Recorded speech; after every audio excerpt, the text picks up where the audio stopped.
Hello, hello, welcome to Quackalope, and today we're going to be taking a look at a Vital Lacerda game, Escape Plan. Now, Lacerda games in my gaming group are sort of a gold standard. I have a friend who has backed and owns every single Lacerda game that has come out, including the one that's currently available on Kickstarter on Mars. He's backed it fully and is very excited to get his hands on it. But today we're going to take a look at Escape Plan, along with the Kickstarter upgraded tokens and devices. Now, just like all of my unboxing videos, I'm familiar enough with this game that I will be walking you through what the components do and loosely how the game plays as we unbox it. So this video will be more of a game overview than just a simple unboxing. So stick with me. If you're interested in Lacerda games, if you're interested in Escape Plan, which is arguably one of the lighter Lacerda games that have came out, you're gonna wanna watch this video. I'm gonna go ahead and flip to the back of this box so we can check out the lovely art. So on the back here, it's gonna point out that this is a 60 to 120 minute game. From most of the accounts I've seen, this game does lean towards the end of that time cycle, so you're looking at probably 90 to 120 minutes. Ages 14 and up, and it's 1 through 5 players, although most of the people that I've talked with have recommended 3 and above. This game can play solo, and it can play 2-player as well. It's produced by Eagle Gryphon Games, and I'll go ahead and read the flavor text on the back here. The bank job was a success. Hey, you told them it would work. Now you and the rest of the crew are laying low till the heat cools down. Most of the cash was away for safekeeping, and the rest has been laundered through various businesses around town. Everything's going according to plan until the cops get an anonymous tip. Accusations are made, fingers are pointed, and after a heated argument, you decide to go your separate ways. Before you knew it, SWAT teams are shutting down all the routes out of the city. Soon, there won't be any way out. But that never stopped you before. If you really want to escape, you're gonna need a plan, a good one, and one that will allow you to get back your fair share of the money, maybe a little more. You'll have to call on some people you can trust, and there aren't many of them left, and stir up the small-time gangs to cause enough ruckus to keep the police occupied. The cops that don't fall for it might still forget about you, but not for free. Disguises may help, but they don't fool everyone. Will you escape the city with the most money, or will the police place the city on lockdown before you can escape? Escape Plan's a game where you're developing and utilizing your own strategy to do exactly what the title says, escape a city. Now you're a bank robber. You've stolen a lot of money, and you and your companions have split ways, due largely to the drama of the police shutting the entire city down on lockdown. Your job is going to be to maneuver through the city, collecting as much money as you can from safe houses, local businesses, different assets, working with the network of underground figures that you're still connected with, putting on disguises, avoiding the police officers and the SWAT teams, and finally, revealing and discovering which exit is going to be your exit out of the city. There's 3 exits, and they get closed down as the game progresses. So this is going to be a combination of strategic tile placement and resource management combined with your own maneuvering and asset utilization type of game. You need to build a chain of events that allow you to not only gain the most money, but also, crucially, escape the city. Because if you don't escape the city at the very end of the game, you don't even have an opportunity to win. Doesn't matter how much money you were able to collect. So let's go ahead and flip this box over and take a look exactly what awaits us in Escape Plan. Now, like always, I will use my knife to cut a seam and then be respectfully quiet as we peel back the saran wrap.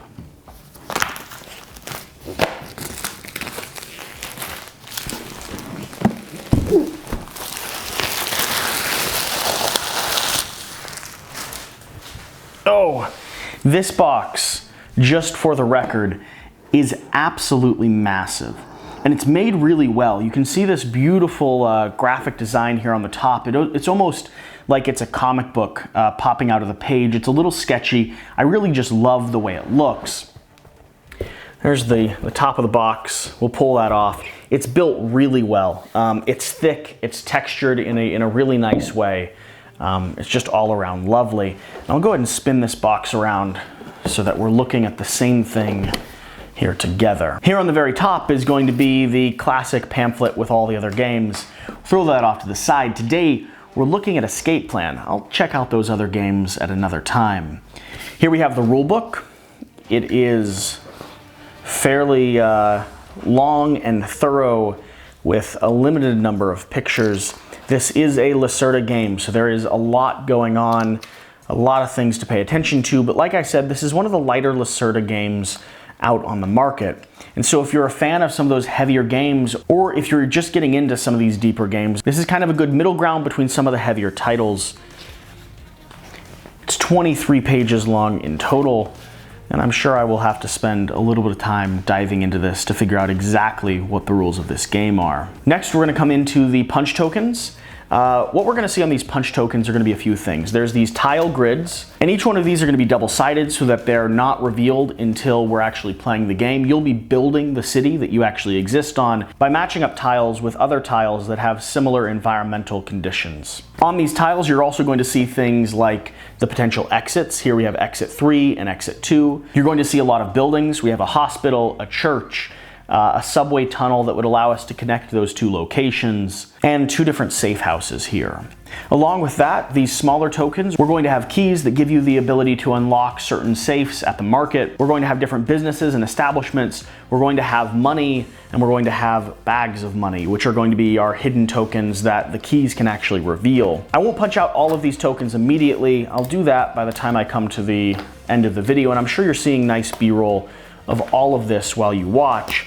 That being said, all of these tokens are extremely thick, very well made. They punch very cleanly. The colors are bright and consistent.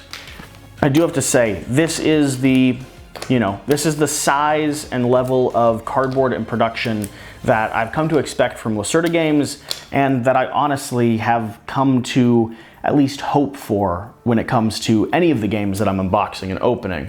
I'll set that off to the side. Set these tiles down here for now, and we'll just very quickly flip through some of these other tokens. Here we have some more businesses. We have some safe houses dotted around here. Here we have 2 different gas masks. These are items that you can actually equip to yourself while you're playing the game, along with those police hats here. What those do is they allow you to avoid or maneuver around the cops that are slowly spreading across the city. Now here we come to the player boards. Now these are going to be dual layered.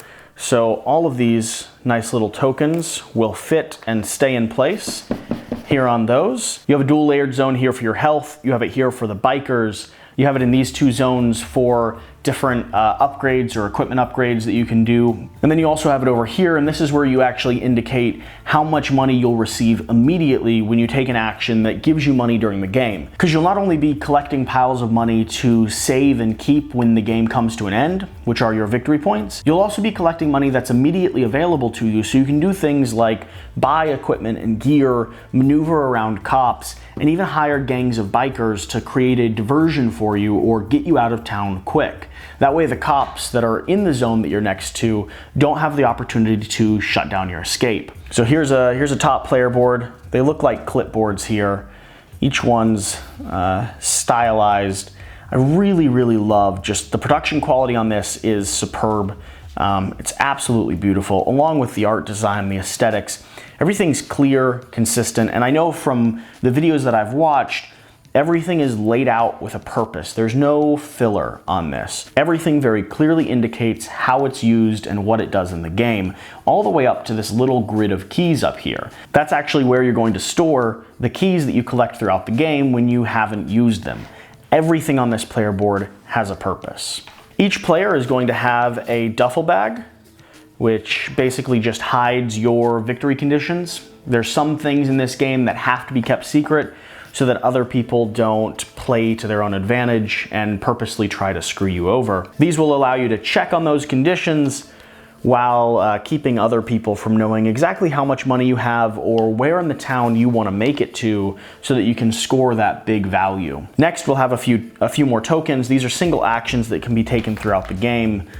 We have the main player board, which I will open up here shortly. This is something you're not going to want to miss. It's absolutely beautiful. And then down here on the bottom, look how nice this is. So all the way down here, we have slots cut into the box, allowing me to lift off this simple plastic top. And then we have a wonderful plastic tray that allows me to organize and sort all of this after it's been punched. And I know I've said it time and time again, but at this point, if I'm paying for a game that is this nice, has this much work that's gone into the components, has this level of production value, I want to be able to put it in something that allows me to keep it organized and safe and transport it in a responsible way. We have a little token bag here. Feels really nice, actually. It's like kind of like a soft felt. We have the bag of baggies for our own personal version of organization. We have a scoring pad. And I love this as well. You'll see on the big player board, there's kind of dirt and smudges and coffee stains on the big player board, as if this was a plan that was being laid out and you were sitting there late up at night with a mug of coffee and food and stuff moving around. The same thing with the scoring pad. This game has gone to such detail that even on this scoring pad, there's a little gray line and there's a few little splotches, kind of smudges of what look like some sort of dirt, a little bit of water, a little bit of blood, something on there. That goes above and beyond when it comes to production quality. I've seen a lot of games that have really nice components, but they don't go that far. They don't put smudges on the disposable player cards that you're going to be using. I'm going to then reorganize, shift, and move everything to a point where you can look at it all and understand exactly what's came in this box. So I'll go ahead and set this off to the side. Oh, and let's get to it.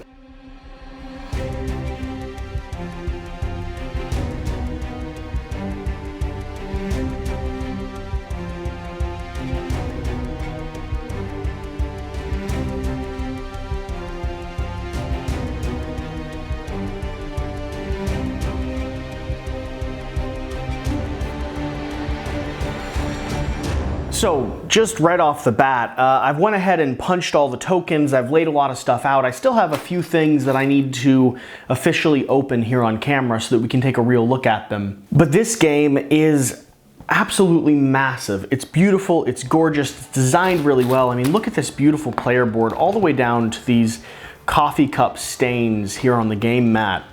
Everything is fine-tuned and attention's paid. The rulebook as well, which I've finished reading about half of at this point, like I always do for all of my unboxing videos, is clear and concise and lays out how to get the game set up and start playing almost immediately. You will need someone to sit down and go through the details and the very fine-tuned elements of this game, but that being said, this rulebook makes it as easy as possible for someone to do so. So let's go ahead and take a look at, I have everything spread out here, but let's go ahead and take a look at a few of the elements I haven't finished opening up. We have a bunch of little baggies here. Inside of here are going to be, looks like all of our little player pieces. Let's see. So these are police officers, another motorcycle man, and another set of cubes. Maybe there wasn't enough included in the original bag. I don't know. Let's go ahead and open this up and see. So inside of here, we have our little health trackers and action cubes along with our player characters. We have police officers in 3 different colors. I'll just open up the purple ones so we can have a look at it. All these little cubes will track exactly how much money you're getting from your investments for each round. That's going to reduce as you collect your money from different businesses throughout the city because you no longer have that money invested. So all of those little squares go over there in the corner. And then each of our characters has a little meeple holding a briefcase. I'm sure I'll have a closer shot of all of these little meeples. But we have police officers, we have our gang members, and then we have one set for each different color. And then lastly here we have our health tokens, which are going to be these little white cubes, and they're actually going to start here in the green zone and move down here to the red zone if you get caught or damaged. It doesn't actually hurt you necessarily. There are consequences associated with it, but largely the consequences are thematically associated with the people who are helping you out, your network, getting captured. Your sphere of influence getting reduced, making it a lot harder for you to maneuver throughout the game. The last elements I need to open up are going to be these stacks of cards here. Now in these stacks of cards we're going to see a few different things. We have different locations that have different actions or abilities associated with them. We have escape plan cards, which are basically the random cards that tell you where the money is at different locations and how much value they have to you. And then we also have our asset cards, which are going to be special actions or people that can do very specific things for you. Like here we have the fighter that helps you get it through a blue and a black police force, costs you $2,000 to hire, and gives you +1 infamy or reputation when you do so.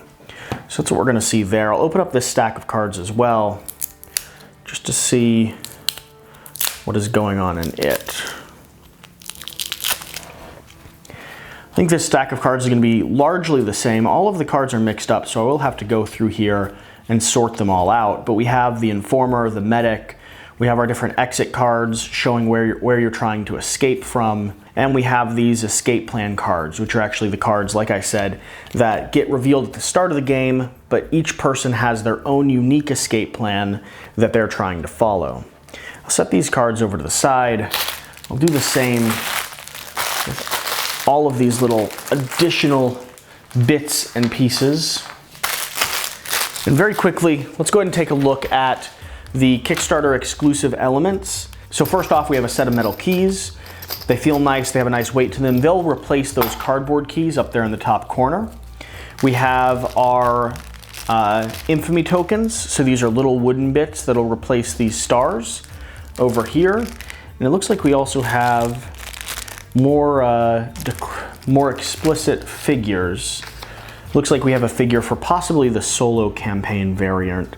We also have a few more of these little one-time use tool icons or automatic use icons. The last thing we have here is a player board that'll go along the bottom edge of the board, and this is where, when you reveal different assets, your actual asset card. So the things that you could hire to actually potentially use will go along the bottom part of this board here. So those are some nice, not fully necessary components, but nice components to add to what is already a fairly full and thorough game. Now, like I said, I want to give you a brief overview of exactly what this game is, which is a little bit easier said than done. You see, this game is a randomly, procedurally generated tile laying game. At the start of each day cycle, 4 tokens will be flipped over. Some of these police officers will be randomly pulled from the bag we have and placed on these items. These will then be added to the board, making sure that they always touch 2 other tiles and that one of the zones on these boards actually match up. This one here has a hospital and a safe house. I would then get to come over here and select any of the safe houses that I'd like, 1, 2, or 3, based on the escape plan card that I have. So for instance here, I can see that safe house number 3 for me, according to this card, is going to give me the most money. So maybe I want to pull safe house over 3 here, and that's where it's going to be for the rest of the game. You're flipping tiles and placing them on this board in a mad dash to try to collect as much money as possible before the police capture you, before your assets run out, before your money runs out. Every day cycle of this game, you're flipping exit cards that reveal whether or not zone 1, 2, or 3 are potentially locked off and blocked, making it so that by the end of the game, you only have 1 zone you can actually escape from. This game is 90 minutes of a helter-skelter rush of resource placement and tile management and working around these zones, trying to perfectly position them so that you don't help out your neighbor while you're trying to get to safe house number 3, collect the resources, and hopefully make it to the exit number 1, because that's the one you're banking on being open by the end of the game. There's clearly a lot going on with this game, more than I think I fully understand, and more than I'm able to convey in a simple video like this. Whatever the case, I hope you've enjoyed this unboxing video. I hope it's helped you understand at least a little bit about what this game is all about and what it looks like, so that if you're interested in getting your hands on it, you can try to do so. I'm personally really excited to sit down with this game, learn exactly how it plays, and hopefully, potentially, have a playthrough on this channel over the next few months. I hope you all have enjoyed this video. Please remember to like, comment, and subscribe. I always make sure that I respond to every single comment posted in my video. So if you're interested in engaging with me, you have any suggestions about what I can do different with my videos, or games that you'd like to see, please leave a comment down below letting me know what your thoughts are. Whatever the case, I hope you've enjoyed this video. remember to go do the important thing, which is get out and play some games. We'll see you next time. Thank you.